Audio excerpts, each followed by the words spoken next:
The scandal over improper spending by high-profile members of the Canadian Senate is threatening to cut into voter support and undermine the government of Prime Minister Stephen Harper. Joining us now for more from Calgary, Alberta, where members are currently gathering for the Conservative Party convention, there's Tim Powers. He's Vice President and Chairman. He's Vice Chairman of Summa Strategies. Let's get your title right before we start here. Tim, thanks for joining us tonight from Calgary.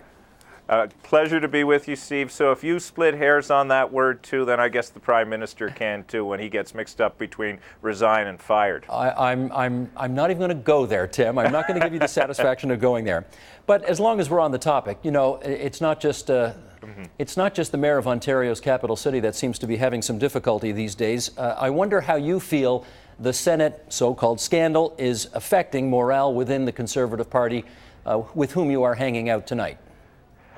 It's certainly been a bad 2-week period. I don't think anybody can say anything but that. And I think there's been some significant bruising. For me, the question is this bruising or is it the beginning of a debilitating injury that's going to cripple the party?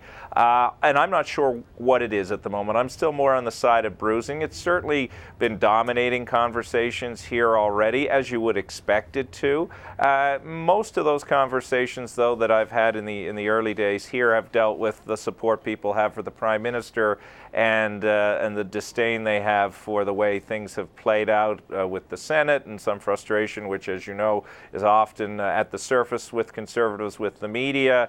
But there are people, rightly, who do have questions about what really happened here, and will we ever know what really happened here? Well, unlike the mayor, it seems we don't have any videotape of the behind closed doors meetings, so we are going to have to go with what people are saying. But I wonder if this, maybe you could share your thoughts on this. I wonder if it's a particularly problematic issue for the Prime Minister, given how he got elected in the first place, which was to stand very much in opposition to the scandalous situation that the Liberals found themselves in with sponsorship. I mean, this is a guy who got elected in large measure on transparency, accountability, and all of that. What do you think? It has the potential to be that going forward, if there is no resolution that people can clearly understand. If accountability can't be found, and if there's a doubt about the Prime Minister's application of accountability and the fact that he may have let things slide, if that is proven to be the case later on, this could be a very significant problem for this government. The brand of this government has always been about accountability and transparency. The first major piece of legislation, of course, was the Federal Accountability Act. That's why the potential here is for this to be very damaging, though I think we have to be careful in rushing to judgment on that, because as we've seen with different incidences in different jurisdictions around so-called scandals, today's emotions and today's episodes aren't necessarily the one thing that brings a government down. Sometimes they take a very long period of time to set in, and they may never set in. No, quite a fair point. And of course, several weeks ago, Mike Duffy would have been public enemy number one. And Frank Graves had a poll out yesterday suggesting that more people now believe Mike Duffy's version of events than Stephen Harper's version of events. But that aside, how would you gauge the Conservative Party's base and its support for Stephen Harper at the moment? I think it's strong. And why do I think that? I think a lot of that is tied to a very active historical memory. Many of the people that are here in Halifax are activists. They're members who have gone to these conventions before. There are people who have been with the new Conservative Party since it began in 2004 and well remember the 17 or 18 years before when Conservatives fought with Conservatives and the only people that benefited were their political opponents. Stephen Harper, rightly seen as one of the people who brought the party together, became its first leader, got the party back to power. I think he's earned a lot of runway and a lot of respect that gives him that runway with the Conservatives that are here, and beyond any reasonable doubt, he's getting that reasonable doubt this weekend here in Calgary. Well, he got some backing in an unusual column by Thomas Walcom of the Toronto Star, who's not normally one of his biggest fans, but here's what Thomas Walcom had to say in that paper.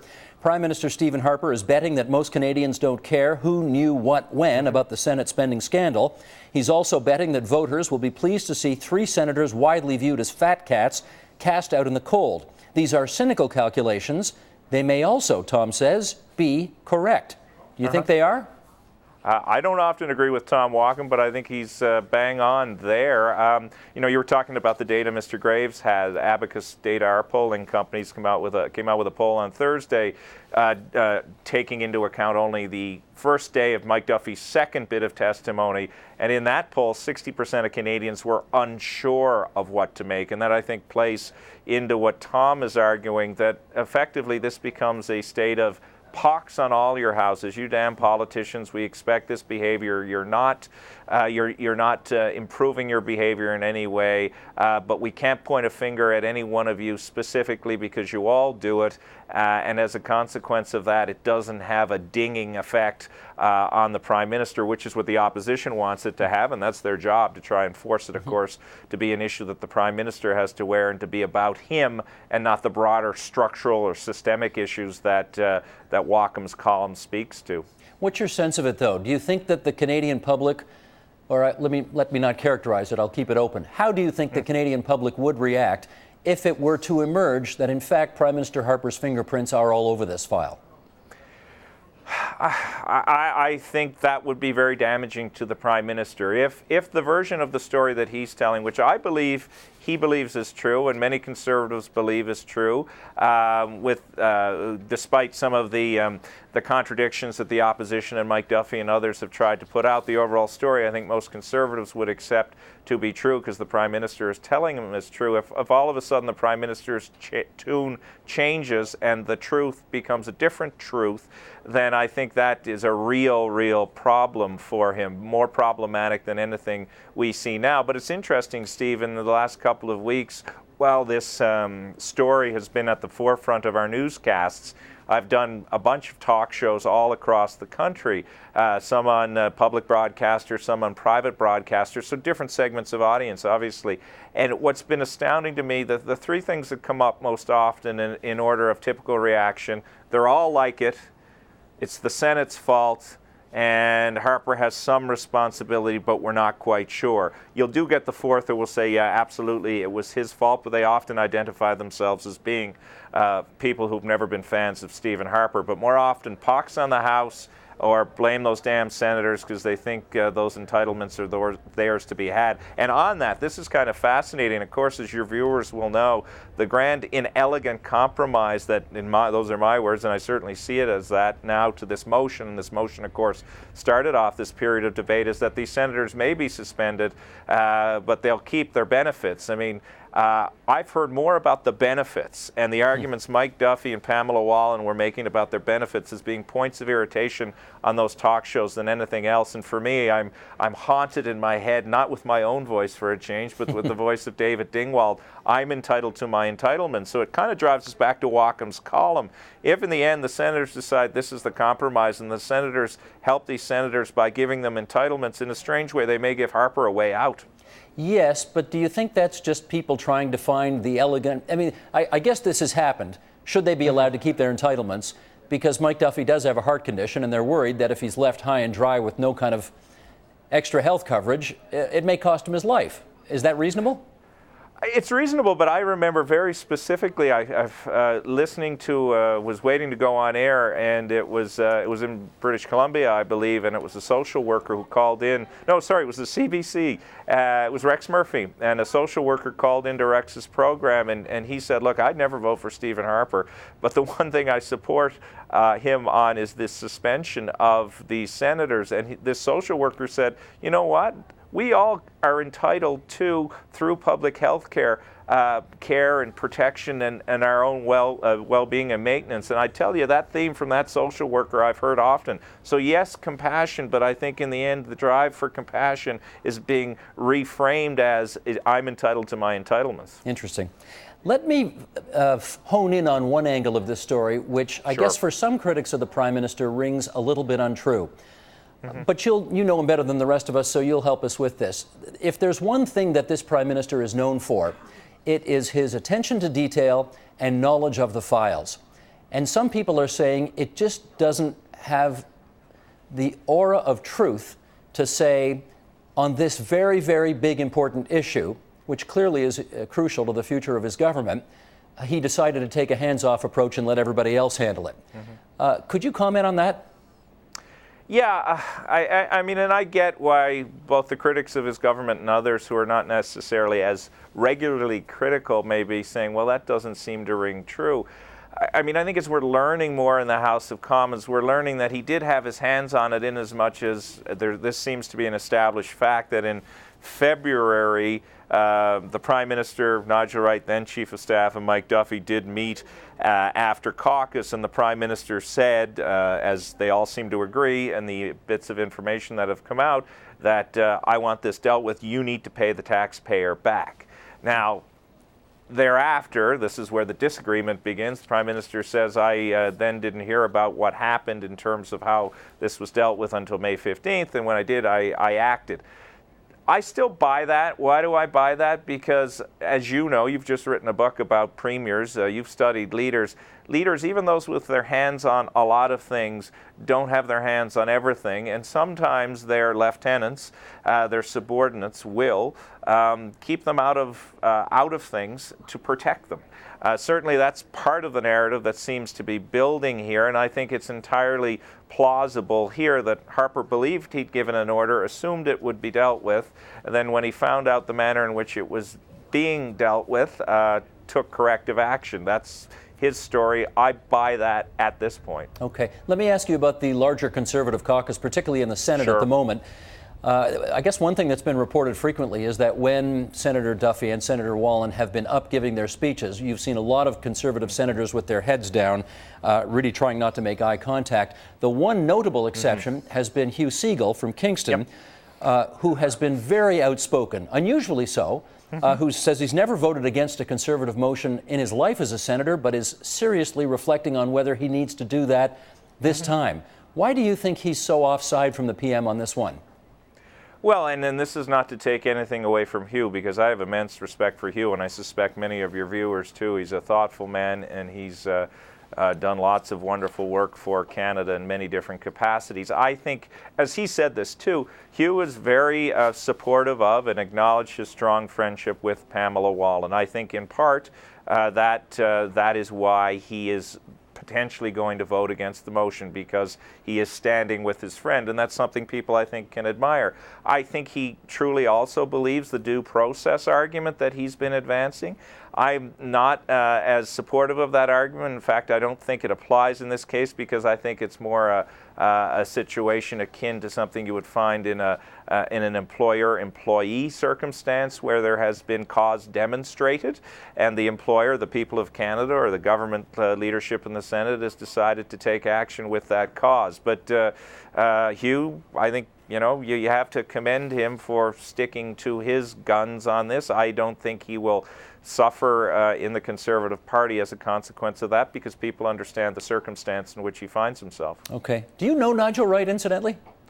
I know him. I've known him for the last number of years. He's I wouldn't suggest I'm his best friend, but I have spoken to him often. Lately? He communicated with me when my father passed away about 5 or 6 weeks ago, and we kept the conversation to that. I guess I'm asking because Senators Duffy and Wallin and Brazeau have been very outspoken, and they are not going kind of gently into that night, as perhaps people in the PMO had hoped. But Nigel Wright, despite being in essence thrown under the bus by his former boss, the PM, the other day in question period, is keeping quiet for the moment. Do you know why? I think because it's Nigel, as you know and likely your viewers know, is as an exceptionally bright man. He's also a trained lawyer. He has engaged legal counsel. I would guess, Steve, because there is an RCMP investigation ongoing, and because Nigel, from all press reports, is cooperating in that RCMP investigation, he is probably waiting to see whether or not he will be deposed in some manner and form. And that likely is guiding him right now. I think because he isn't somebody whose livelihood is also on the line, like the other three senators, he has decided that he'll follow through with regular course and channels. He's also very loyal to the Conservative Party. Again, you will be familiar, as will your viewers, with the fact that he was, part of that United Alternative Conference years ago that began to plant the seeds of the new Conservative Party. So, in a way, he's very immersed in the whole history and understands this very well. So he seems to be willing to take the heated discussion that no doubt is having an impact on his reputation and wait until legal proceedings, if they do come to the forefront, are known. Understood. Okay, in our last couple of minutes here, let's finish up on this. Part of your job, I gather, is to give advice to clients on how to get themselves out of ticklish situations, and this would surely be one. I don't know if you're advising the PM on this. Do you want to tell us? I am not advising the PM on this. In which case, I'm not advising the Prime Minister. That's great. Then you're not going to violate any client confidentiality if I ask you directly. If you were advising him and you wanted to give him some ideas on how to put this whole thing behind him, what would you have him do? Well, first of all, I'd have to go and determine what the truth is. And the Prime Minister has seemingly made a determination that what he knows and the way he's recounting events to him is the truth that he knows and is comfortable with. As inelegant as it may be, holding the line on that truth is something you need to do, even though you have, if I may use the metaphor, kamikaze bombers coming at you on all sides who are emboldened with the fact that their life may have less meaning now that they are not compensated and the like. If, however, you know that the truth may change, or there may be other facts coming to the forefront that may impact your version of events and your narrative, get the hell out in front of it. Drive the agenda, get the whatever other bad there may be out there, set the context, do that.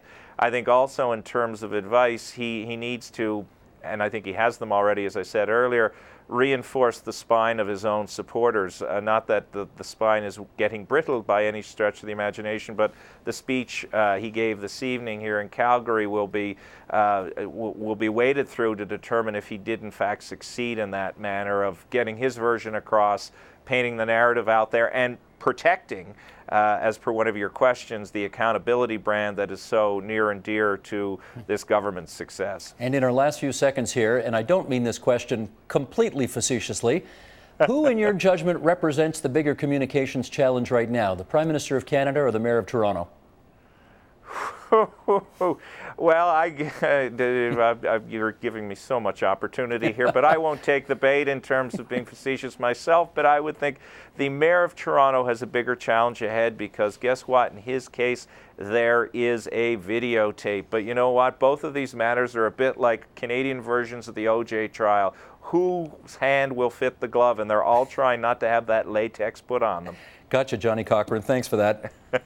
That's Tim Powers, the Vice Chair of Summa Strategies. Tim, enjoy yourself at the Conservative Convention this weekend, and thanks for joining us on TVO tonight. Pleasure, Steve. Thank you. Support Ontario's public television. Donate at tvo.org.